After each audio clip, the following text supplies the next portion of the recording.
Las historias de la Biblia son más que palabras. Descubrimientos sorprendentes muestran que hechos antes vistos por muchos como leyendas realmente ocurrieron. La ciencia y la arqueología están desenterrando verdades que pueden cambiar todo lo que crees. Número 1. Manuscritos del Mar Muerto. Los manuscritos del Mar Muerto despiertan fascinación en quienes aman las narrativas bíblicas. Encontrados en las cuevas de Qumrán, cerca de las orillas del Mar Muerto, incluyen porciones de casi todos los libros del Antiguo Testamento, además de escritos que reflejan la vida religiosa de una comunidad judía. Para los estudiosos, estos manuscritos representan una evidencia concreta de que los textos bíblicos fueron transmitidos a lo largo de los siglos con minucias y fidelidad incuestionables. Según los descubrimientos en las cuevas de Qumrán en 1947, estudiados por los investigadores Eleazar L. Sukenik y John C. Trevor, el descubrimiento de estas copias, que datan de antes del nacimiento de Jesús, ayuda a comprender cómo los textos se mantuvieron, reforzando el fundamento histórico del Antiguo Testamento. En las cuevas se encontraron fragmentos que, al compararse con versiones posteriores, demuestran que la esencia de las Escrituras fue minuciosamente preservada. Para quienes leen la Biblia, esto trae la convicción de que los relatos de profetas, reyes y patriarcas fueron registrados y copiados con rigor. A lo largo de los años, arqueólogos e investigadores se han dedicado a cada pergamino, analizando trazos de tinta, tipo de cuero y fragmentos de papiro, para determinar fechas y confirmar la exactitud del texto. El proceso minucioso de verificación y catalogación solo ha ampliado el peso de la evidencia. No se trata de mera coincidencia. Lo que se ve allí se armoniza con el contenido bíblico actual, fortaleciendo la certeza de que la Biblia no fue deturpada por el tiempo. La ciencia, la historia y la arqueología continúan atestiguando la solidez de estos textos. Número 2. Jericó y sus murallas. La narrativa bíblica sobre la conquista de Jericó juega un papel fundamental en la historia del pueblo de Israel. En el libro de Josué se relata una ciudad fortificada, cuyas murallas cayeron de manera sorprendente tras un asedio inusual, marcado por marchas y toques de trompetas. Durante mucho tiempo, se especuló si la historia tenía fundamento concreto o si era un relato puramente simbólico. La arqueología terminó por proporcionar indicios que apuntan a la veracidad de este acontecimiento. Excavaciones realizadas en el lugar donde se cree que se erguía la antigua Jericó revelaron evidencias de murallas caídas y signos de destrucción que pueden relacionarse con el período aproximado en que Israel habría entrado en la tierra de Canaán. Según los estudios de la arqueóloga Kathleen Kenyon, a mediados del siglo XX. La forma en que se encontraban estas ruinas, con bloques orientados hacia afuera, sugiere un colapso repentino, apoyando la descripción bíblica que habla de una caída rápida resultante de acción divina. Lo más interesante es que varias capas de escombros, encontradas por diferentes equipos de científicos en diferentes épocas, coinciden en señalar una destrucción que no se limitó al desgaste del tiempo. Además, la ausencia de señales de invasión prolongada, común en ciudades antiguas conquistadas tras meses de asedio, llama la atención hacia algo fuera del patrón. En los registros bíblicos, Jericó no se describe como un objetivo de batalla convencional. Los israelitas rodean la ciudad, tocan trompetas y en un momento determinado todo se derrumba. Los hallazgos de cerámica y estructuras antiguas ayudan a situar este episodio en una línea de tiempo que para muchos investigadores comprueba la existencia de Jericó y su fuerte relación con el relato bíblico.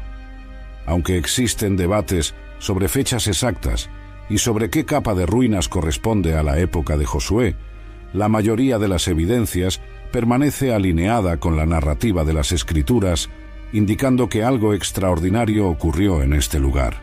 Número 3. La ciudad perdida de Nínive. El libro de Jonás narra una misión peculiar. Dios ordena al profeta Jonás que predique arrepentimiento a la enorme ciudad de Nínive. Durante mucho tiempo, Algunos estudiosos dudaron de la grandeza de esta metrópoli e incluso de su existencia real. Sin embargo, descubrimientos arqueológicos del siglo XIX sacaron a la luz los restos de Nínive, revelando murallas impresionantes y palacios ricamente decorados, confirmando que fue una de las principales ciudades del Imperio asirio, tal como menciona la Biblia. Descubrimiento documentado por Austin Henry Layard a mediados del siglo XIX. Las ruinas fueron encontradas en la región cercana a la actual Mosul, en Irak. Excavaciones revelaron detalles arquitectónicos gigantescos, inscripciones en tabletas de arcilla y registros de la vida cotidiana de un pueblo orgulloso de su poder militar. Estos hallazgos validaron el tamaño y la importancia de Nínive, que era descrita en la Biblia como una ciudad tan influyente que llegó a ser considerada digna de un mensaje directo de juicio y perdón divino, en caso de que se arrepintiera de sus malos caminos.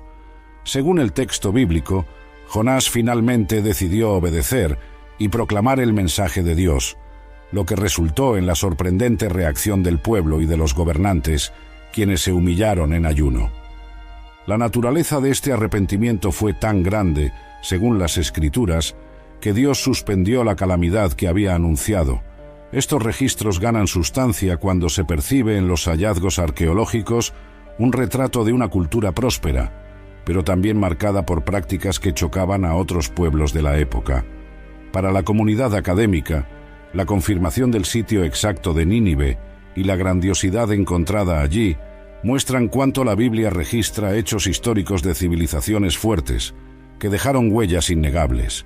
El mensaje de Jonás, por lo tanto, no fue dirigido a una pequeña aldea, sino a una potencia real, lo que da aún más significado al relato antiguo. Número 4. El túnel de Ezequías. En los relatos del Antiguo Testamento hay una mención sobre el rey Ezequías preparando Jerusalén para resistir el asedio asirio, conduciendo agua dentro de los muros de la ciudad. Esta hazaña de ingeniería se conoce como el túnel de Ezequías, un canal excavado en la roca para llevar agua de la fuente de Gihón hasta el reservorio de Siloé. Los libros de Segundo de Reyes y Segunda Crónica dan detalles sobre cómo el rey ordenó cerrar las fuentes de agua externas para que el enemigo no las usara y al mismo tiempo garantizar el abastecimiento para la población de Jerusalén. La confirmación arqueológica llegó con el descubrimiento de este túnel que puede visitarse hoy en la llamada Ciudad de David, en Jerusalén. Se trata de un corredor subterráneo que se extiende por cientos de metros, excavado con técnicas rudimentarias, pero extremadamente eficientes para la época. Fragmentos de inscripciones antiguas, conocidas como la inscripción de Siloé, describen el momento en que dos equipos de trabajadores se encontraron en medio del túnel durante la excavación. La datación de las rocas y el estilo de escritura indican que la obra fue realmente realizada en el período del rey Ezequías, conforme relata la Biblia. Investigación arqueológica liderada por Edward Robinson en el siglo XIX y más tarde por Charles Warren. Para los especialistas, este hallazgo no solo corrobora la narrativa del texto sagrado, sino que también arroja luz sobre las estrategias militares de Jerusalén. En periodos de asedio, tener agua a disposición significaba la diferencia entre la vida y la muerte. Este hecho confiere al reinado de Ezequías un notable nivel de organización y resiliencia, acorde con las descripciones bíblicas de un rey que buscó proteger a su pueblo contra la invasión asiria. Aunque el túnel hoy es una atracción turística y una fuente de investigación para los creyentes en la Biblia, funciona como un testimonio palpable de que el texto, muchas veces, narra hechos verídicos. Con esto es posible comprender mejor la lucha de los habitantes de Jerusalén y la forma en que confiaron en la planificación de Ezequías para sobrevivir al asedio de Sennacherib, general de las tropas asirias. Esta obra de ingeniería permanece como prueba viva del relato que hace siglos se cuenta. Número 5. La real existencia de los hititas. Durante muchos años hubo escepticismo entre investigadores que afirmaban que los hititas eran solo un grupo mítico citado en la Biblia. aparecen en los textos bíblicos en diversos pasajes del Antiguo Testamento, como en Génesis y en Reyes. Sin embargo, excavaciones realizadas a partir de finales del siglo XIX comenzaron a revelar inscripciones y vestigios materiales de una gran civilización ubicada en la región que hoy corresponde a Turquía. Esta civilización correspondía exactamente al pueblo que la Biblia denomina hititas, según el descubrimiento de Hattusa, documentado por el equipo de excavaciones liderado por Hugo Winkler en 1906. Los estudios arqueológicos revelaron ciudades fortificadas, templos, documentos en tabletas de arcilla y sistemas de escritura que confirman la complejidad de su organización social. Los hallazgos mostraron que el imperio hitita llegó a rivalizar con potencias como Egipto y Asiria, estableciendo tratados de paz y alianzas comerciales. Es posible ver a este pueblo citado en pasajes que involucran transacciones de tierra o relaciones políticas con Israel, lo que refuerza la precisión de la narrativa bíblica. Hoy, el pueblo hitita es bien conocido en la academia y sus tradiciones y costumbres son objeto de investigación. La arqueología, por lo tanto, corrigió una duda antigua, sacando a la luz la solidez histórica detrás de los pasajes en que aparecen los hititas. Esto ayuda a comprender que la Biblia no discute solo sobre grupos más famosos, como egipcios y babilonios. También menciona imperios que fueron casi olvidados, pero que, gracias a excavaciones meticulosas, ganaron un lugar de destaque en la historia del Oriente Medio. Este reconocimiento vino a través de sitios como Hattusa, la capital hitita, donde muros y construcciones suntuosas atestiguan el poderío de este imperio. Las evidencias físicas confirman que este grupo no fue un elemento ficticio, sino parte activa del escenario político y militar de la antigüedad. Número 6. El diluvio y el arca de Noé. El diluvio es uno de los relatos más antiguos de las Escrituras, descrito en Génesis. Hay diversas leyendas e historias sobre una gran inundación en varias culturas, desde Mesopotamia hasta tradiciones orales de pueblos distantes. Cuando hablamos de la narrativa bíblica, existe un debate ferviente sobre el alcance de este evento y sobre el arca de Noé. Algunos creen en una catástrofe global, otros en un evento regional, pero hay diversos indicios geológicos que apuntan a grandes inundaciones en el pasado remoto. Investigaciones de geólogos como Ryan y Pittman sobre inundaciones prehistóricas en la región del Mar Negro. Lo que la ciencia confirma es que en determinados períodos de la historia ocurrieron cambios climáticos y catástrofes naturales capaces de provocar inundaciones gigantescas en áreas pobladas. Antiguos depósitos sedimentarios encontrados en regiones cercanas a Mesopotamia sugieren eventos de inundación significativos. Aunque no hay una prueba concluyente que garantice la ubicación exacta del arca, las menciones de un barco enorme en el monte Ararat llaman la atención de investigadores desde hace décadas. Equipos de escaneo terrestre ya han intentado localizar patrones anómalos en la región, apuntando a estructuras enterradas y formaciones rocosas que, en ocasiones, parecían esbozar contornos de embarcaciones. La veracidad de estos hallazgos sigue en debate. El texto bíblico, por otro lado, describe detalladamente las dimensiones del arca y la manera en que Noé reunió animales y suministros. Lo que puede ser verificado desde el punto de vista arqueológico son registros de civilizaciones antiguas que también hablan de un diluvio catastrófico. Esta similitud entre relatos de diferentes lugares sugiere que la historia pudo haber sido inspirada en un desastre verídico. Incluso sin un consenso absoluto, el tema continúa atrayendo a exploradores, investigadores y curiosos.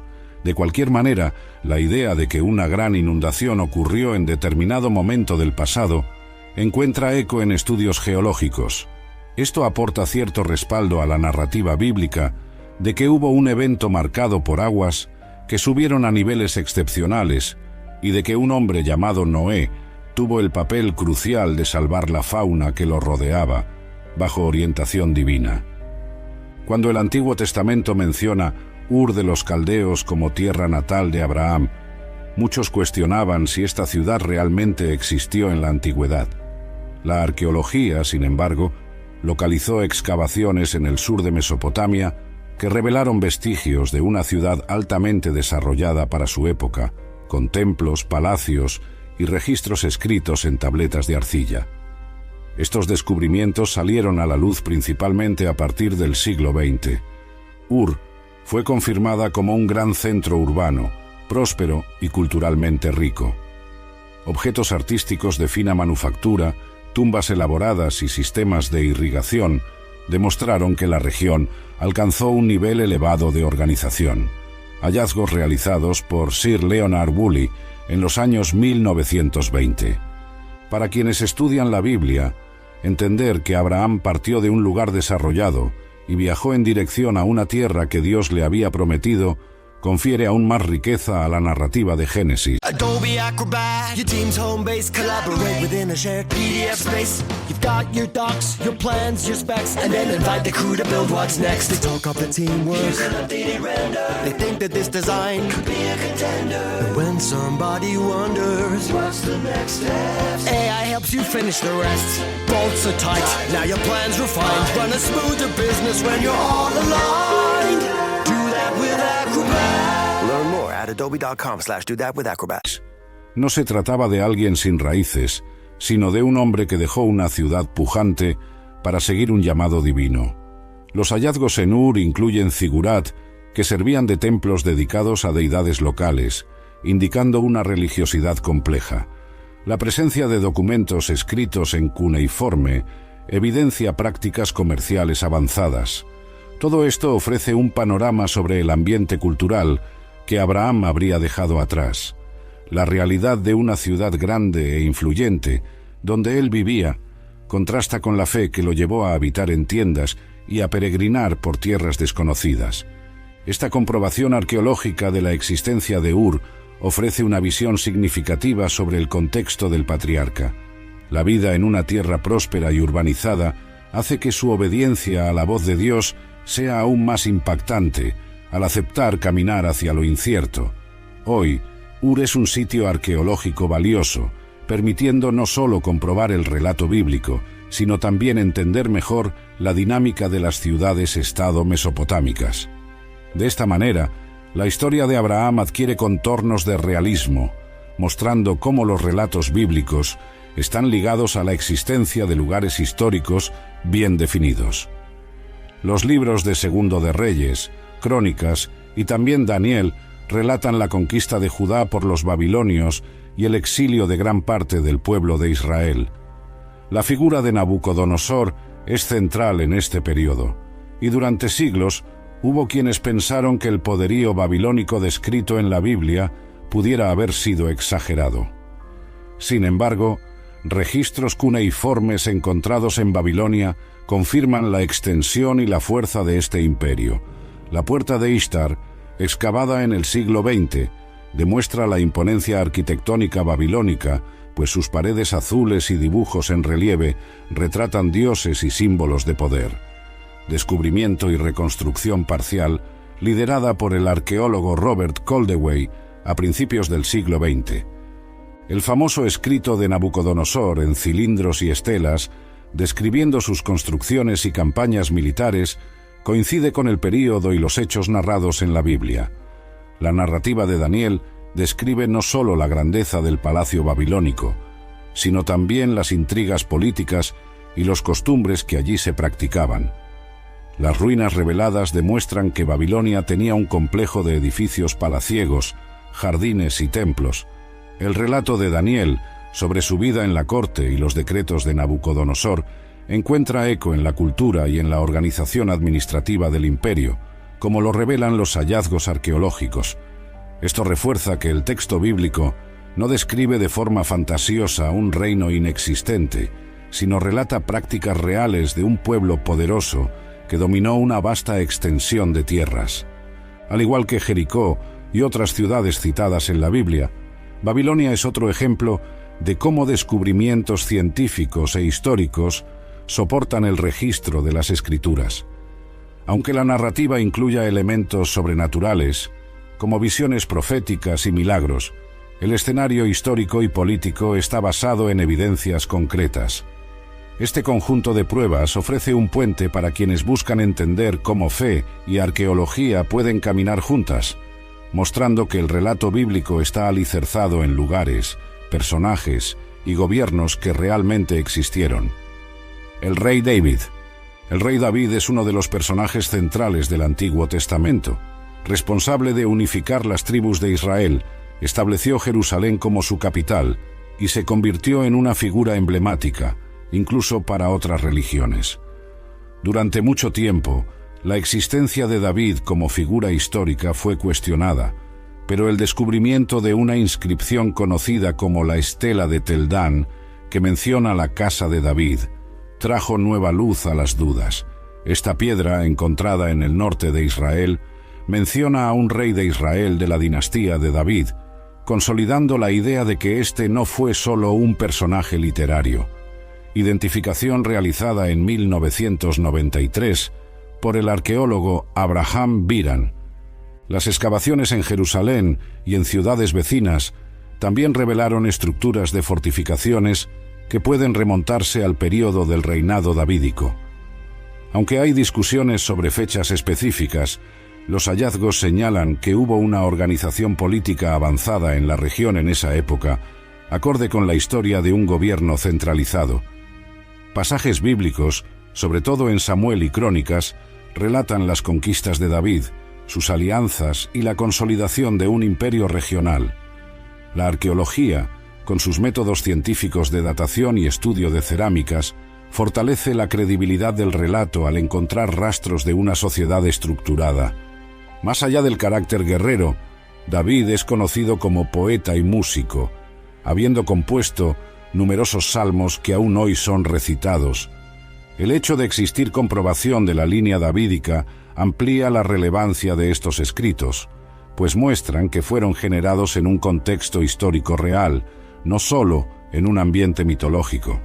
Esta conexión entre el texto bíblico y los hallazgos arqueológicos establece un vínculo entre la historia de la monarquía israelita y las evidencias recolectadas en excavaciones.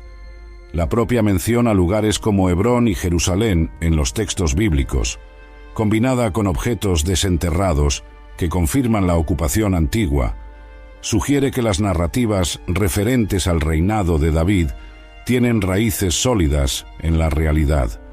Después de la conquista de Jerusalén por los babilonios, muchos judíos fueron llevados al exilio. La Biblia describe este período como un tiempo de pruebas y añoranza de la tierra prometida. En salmos y en libros proféticos hay relatos del anhelo por el retorno. La arqueología encontró registros que confirman la presencia de judíos en Babilonia, incluyendo documentos comerciales que muestran nombres típicamente hebreos, negociando tierras y bienes. El retorno del exilio ocurre después de que el imperio persa, bajo el mando de Ciro, asume el control de Babilonia. La Biblia menciona que Ciro liberó a los cautivos y les permitió reconstruir el templo de Jerusalén. Esta acción está confirmada por el cilindro de Ciro, un artefacto que contiene decretos de tolerancia religiosa y permiso para que los pueblos exiliados regresaran a sus regiones de origen. Este objeto es frecuentemente citado como uno de los primeros registros históricos de derechos humanos y libertad religiosa. Para los judíos fue un momento de esperanza renovada, pues la profecía sobre el regreso a la tierra prometida se cumplió. Libros bíblicos como Esdras y Nehemías narran el proceso de reconstrucción de Jerusalén, enfocándose en el templo y en los muros de la ciudad. Cilindro de Ciro descubierto en 1879, hoy en el Museo Británico. Hallazgos arqueológicos en Jerusalén, como vestigios de murallas y señales de reformas en estructuras anteriores, refuerzan la percepción de que hubo, de hecho, un movimiento organizado de retorno y reconstrucción. El cautiverio babilónico, antes desacreditado como una posibilidad histórica, se mostró real y bien documentado, nuevamente alineando el relato bíblico con las evidencias físicas.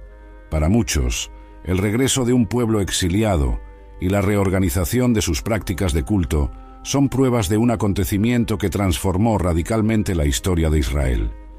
La ciencia, en este contexto, surge como compañera de la fe para mostrar la coherencia de estos hechos.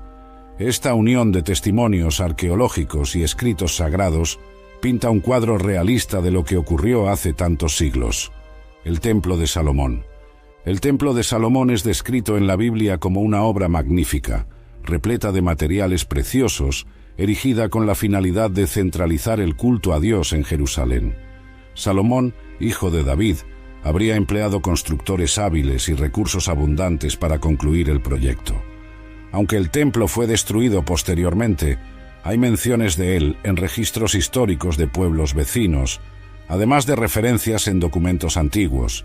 Aunque aún no se han descubierto estructuras que sean definitivamente reconocidas como parte del templo original, hay elementos arqueológicos que sugieren la existencia de un complejo religioso en el monte Moria, lugar señalado por la tradición como donde se erigió el templo. Objetos ceremoniales, partes de murallas y pasajes antiguos encontrados en el área de Jerusalén corroboran la idea de que allí había un lugar sagrado de dimensiones relevantes. Relatos de historiadores antiguos, como Flavio Josefo, también refuerzan la descripción bíblica. Hay pasajes en el Antiguo Testamento que cuentan la construcción detallada del templo, describiendo los utensilios de oro y los compartimentos internos como el Santo de los Santos, menciones históricas registradas por Flavio Josefo en el primer siglo d.C. Este nivel de minuciosidad sugiere que el autor bíblico tenía conocimiento concreto de un edificio real, no de un concepto abstracto. Como el templo pasó por reformas y ampliaciones a lo largo de los reinados subsecuentes, especialmente en el período de Herodes, la tarea de encontrar vestigios originales se vuelve aún más compleja. A pesar de esto, la arqueología ha proporcionado pistas de estructuras anteriores. La Biblia presenta el templo como un lugar central para la fe de Israel, y las evidencias continúan apuntando a la presencia de este santuario en Jerusalén, confirmando que las descripciones de Salomón como un constructor portentoso no son meras alegorías. Uno de los eventos más icónicos del Éxodo es la llegada del pueblo de Israel al monte Sinaí, donde, según el texto bíblico, Dios entregó a Moisés los 10 mandamientos. La identificación exacta del monte Sinaí no es clara, y hay varias teorías, pero los estudiosos indican regiones montañosas en la península del Sinaí que podrían corresponder al lugar descrito. La ciencia ya ha encontrado evidencias de ocupación nómada en épocas compatibles con la narrativa del Éxodo, como sitios arqueológicos donde se verifican patrones de campamentos, estudios de campo realizados en el siglo XX por arqueólogos como Roland Devaux. En medio de las discusiones sobre rutas y fechas, el consenso es que hubo una gran movilización de tribus semitas en dirección a Canaán, hecho que concuerda con el relato bíblico de un pueblo liberado de la esclavitud en Egipto. Inscripciones en rocas y grabados en el desierto del Sinaí revelan, en algunos casos, escrituras primitivas que algunos asocian a poblaciones de origen hebreo. La jornada conducida por Moisés se convirtió en un pilar de la fe judía y, posteriormente, del cristianismo. La entrega de la ley es un punto crucial de esta caminata, pues simboliza la alianza entre Dios y el pueblo. Aunque no hay una placa que indique «Aquí fue el Sinaí bíblico», el conjunto de pruebas sobre la presencia de pueblos semitas vagando por esta región es innegable. Esto aporta plausibilidad al relato del Éxodo, reforzado por otros pasajes que hablan de desafíos en el desierto, milagros de provisión y construcciones de santuarios portátiles, como el tabernáculo. Lo que se ve, por lo tanto, es que la búsqueda del monte Sinaí no es solo una caza de un lugar exacto, sino el intento de entender cómo las tribus de Israel se organizaron y establecieron su identidad.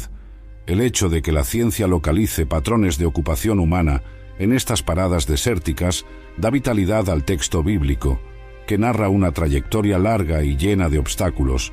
En este sentido, cada fragmento encontrado, cada roca grabada, cada vestigio de campamento, resalta la fuerte posibilidad de que el relato de la peregrinación en el desierto tenga sólidos fundamentos históricos.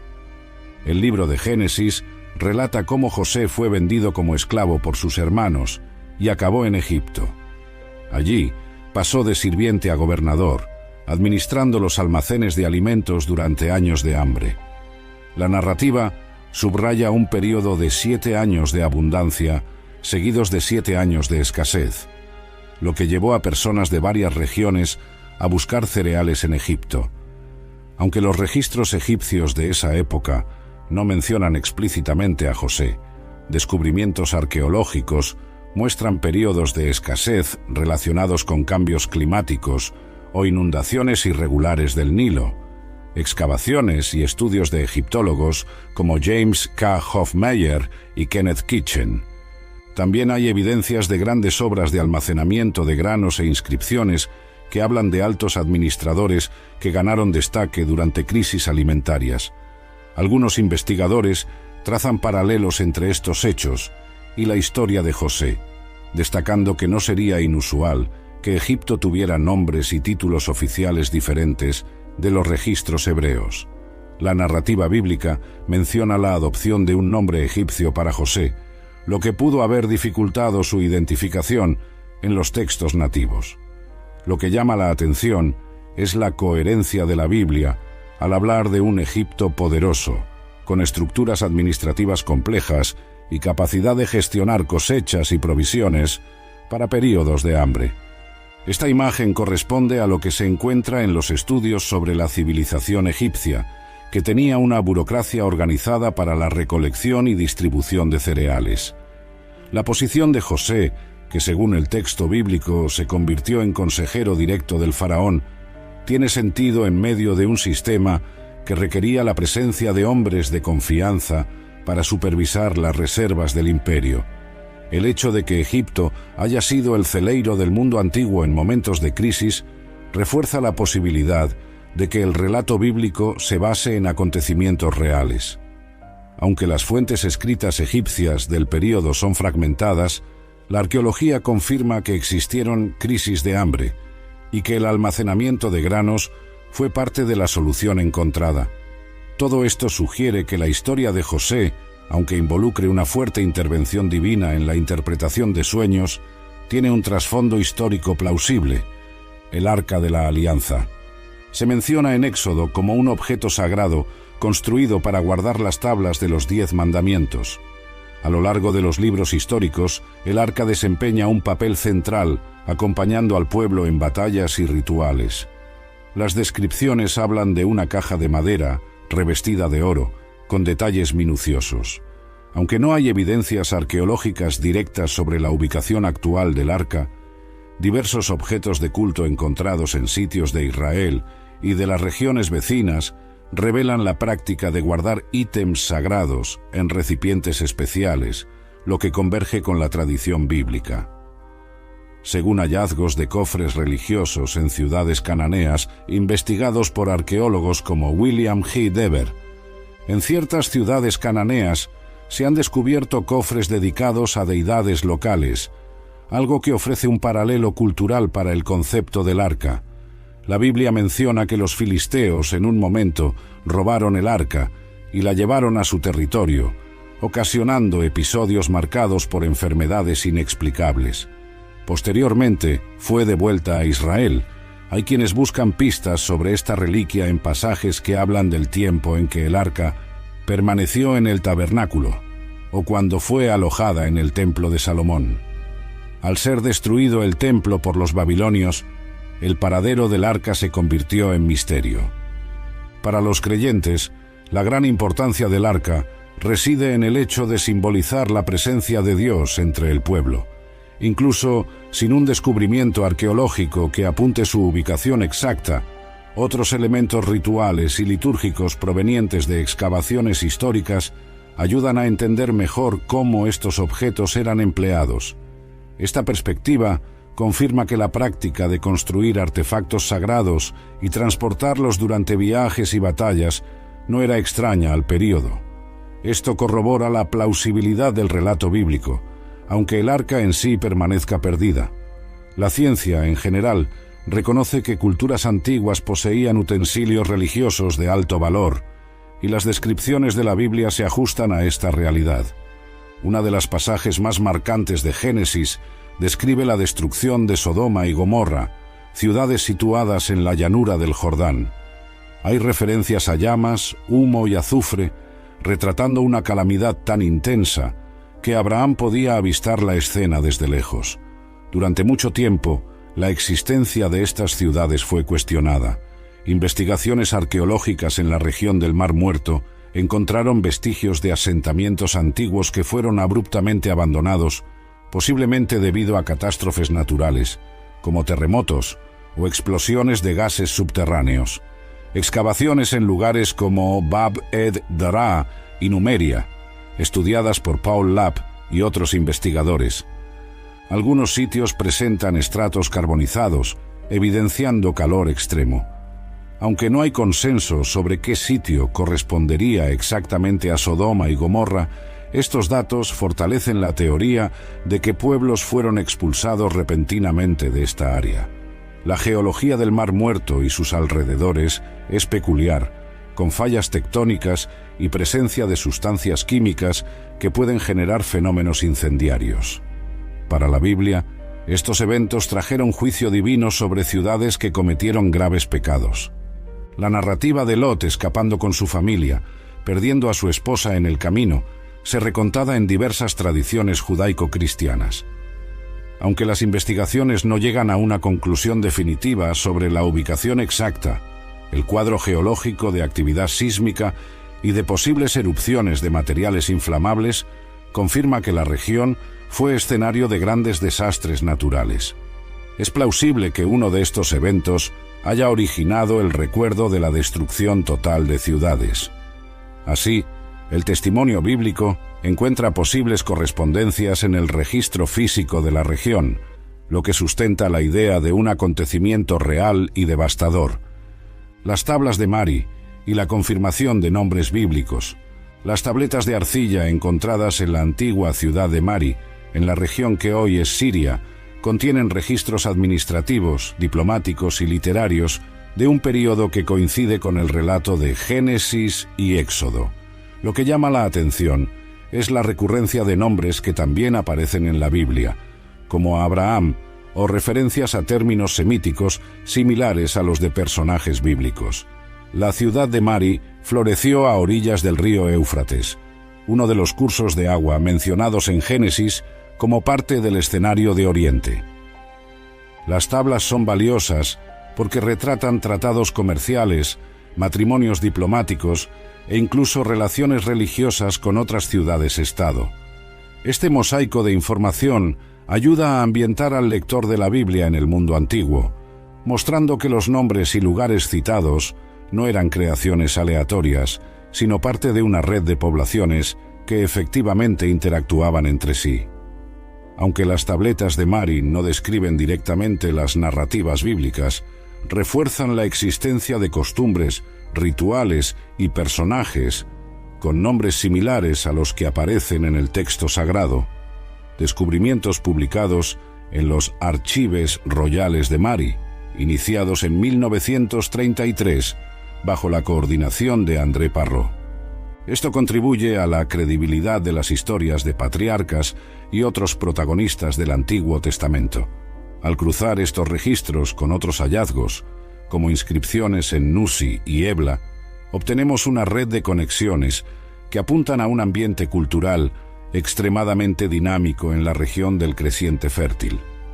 Las leyes, modos de vida y acuerdos comerciales guardan similitudes con lo que la Biblia describe sobre la sociedad de aquellos tiempos. Para los investigadores, cada conjunto de tabletas de arcilla encontrado profundiza el conocimiento sobre la vida en la antigüedad, corroborando elementos históricos que aparecen en los pasajes bíblicos. Así, con cada excavación que saca a la luz tabletas aún legibles, crece el conjunto de evidencias que apuntan a la veracidad de los contextos descritos en las Escrituras. El libro de Daniel menciona al rey Belsasar, presentado como hijo o sucesor de Nabucodonosor. Sin embargo, durante mucho tiempo, La historia oficial no reconocía este nombre como un monarca babilónico. Las inscripciones cuneiformes mencionaban a Nabonido como el último rey de Babilonia. Esta supuesta contradicción dio margen para que muchos estudiosos creyeran que se trataba de un error bíblico. Sin embargo, descubrimientos posteriores, como el cilindro de Nabonido, revelaron que Belsasar era, en realidad, corregente durante el reinado de su padre Nabonido, ejerciendo autoridad mientras el padre se ausentaba en otras regiones. Esto explica por qué la Biblia lo identifica como rey en plena Babilonia. La narrativa del banquete en el que Belsasar utiliza vasos sagrados retirados del templo de Jerusalén, profanando objetos considerados divinos, ganó credibilidad con las evidencias de su posición de destaque. Cuando los medos y persas tomaron la ciudad, Belsasar estaba al mando en ese instante, pues Nabonido se encontraba ausente. Cilindro de Nabonido descubierto en Ur, 1854 por J.G. Taylor. En inscripciones recientemente encontradas, queda claro que Belsasar asumió deberes reales en varias ocasiones, reforzando la precisión bíblica respecto a su título. Este es otro ejemplo de cómo la arqueología puede resolver problemas de identificación histórica, arrojando luz sobre los detalles del registro sagrado y confirmando que la Biblia no inventaba nombres de reyes sin fundamento. Hoy existe consenso de que Belsasar fue, de hecho, un gobernante babilónico, aunque oficiosamente.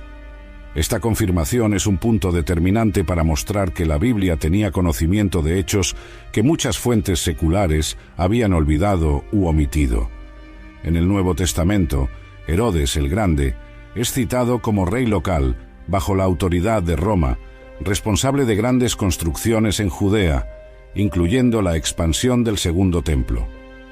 Se creía que algunos relatos sobre su poderío podrían haber sido exagerados, pero descubrimientos en lugares como Masada, Herodio y Cesarea Marítima atestiguan la grandiosidad de sus obras. Masada, en especial, es una fortaleza en el desierto que Herodes transformó en un palacio fortificado, con cisternas para agua y un sistema complejo de almacenamiento de alimentos.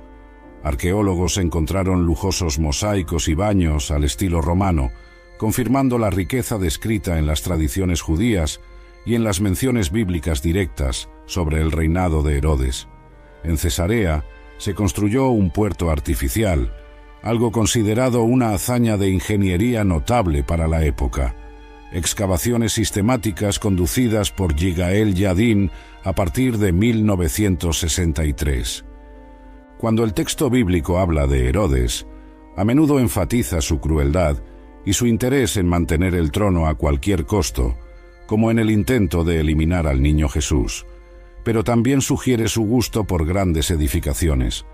Los hallazgos arqueológicos muestran que estas construcciones no son mera ficción, sino obras reales que tuvieron un impacto significativo en la región. Cada pieza de cerámica, cada pared encontrada en el desierto, confirma la capacidad de Herodes para movilizar recursos y trabajadores. La ciencia, así, actúa para validar la imagen de un gobernante que, aunque polémico, fue central en la historia judía y cristiana del primer siglo. Estos avances permiten entender mejor la escena política de Judea durante la vuelta de los tiempos relatados en el Nuevo Testamento.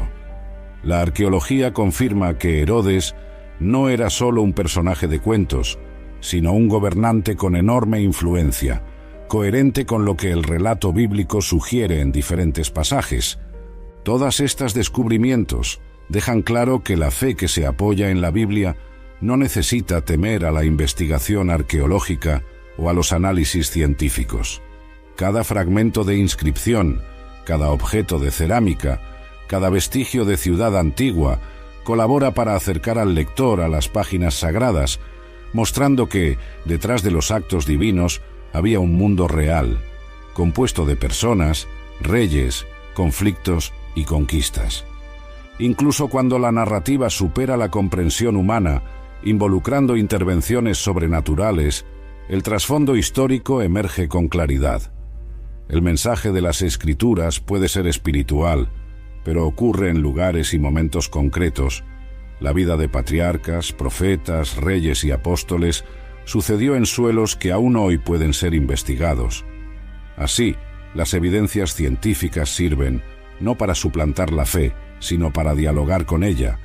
La arqueología, la historia, la geología y otras ciencias han confirmado repetidamente la existencia de pueblos, ciudades y eventos descritos en la Biblia.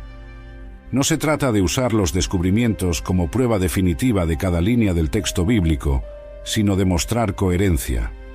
La palabra, que muchos juzgaron ser solo leyendas o fábulas, contiene registros que, uno a uno, se encajan en los relatos de tiempos antiguos.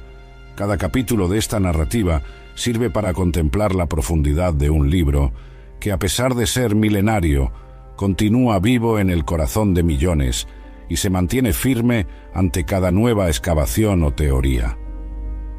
El desarrollo de estos hallazgos nos lleva a creer que muchas páginas del texto bíblico aún esperan confirmaciones que podrán surgir en cualquier momento. Los resultados de futuras investigaciones, sin duda, contribuirán a ampliar el conocimiento sobre este patrimonio espiritual y cultural. Mientras ese día no llega, nos quedamos con el mensaje esencial. La Biblia no es una historia aislada, desconectada del resto de la humanidad. Ocurre en ciudades reales, con reyes que dejaron inscripciones en piedra, con pueblos que fundaron imperios y con personas que pisaron el mismo suelo que hoy podemos visitar. Por eso, cuando escuchamos que 6 eventos narrados en la Biblia fueron comprobados por la ciencia, comprendemos que este número puede crecer en cualquier instante. Este es solo el comienzo de una aventura histórica y espiritual que sigue viva en las excavaciones actuales y en el corazón de quienes buscan la verdad.